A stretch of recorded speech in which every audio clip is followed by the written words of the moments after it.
ఈ భూమిమీద మొట్టమొదటి మనుషులైన ఆదాము హవ్వలు ధరించిన వస్త్రాలు అంజూరపు ఆకులు.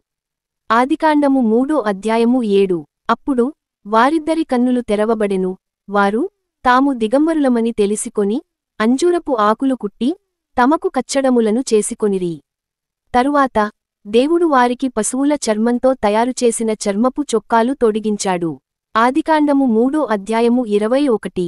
దేవుడైన యెహోవా ఆదామునకును అతని భార్యకును చర్మపు చొక్కాయిలను చేయించి వారికి తొడిగించెను.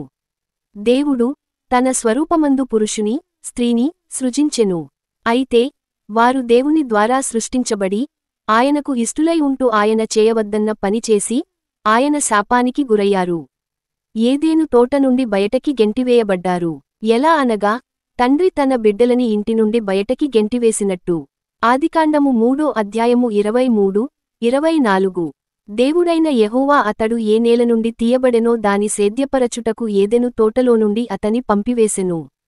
అప్పుడాయన ఆదామును వెళ్లగొట్టి ఏదెను తోటకు తూర్పు దిక్కున కెరూబులను, జీవవృక్షమునకు పోవు మార్గమును కాచుటకు ఇటు అటు తిరుగుచున్న ఖడ్గజ్వాలను నిలువబెట్టెను.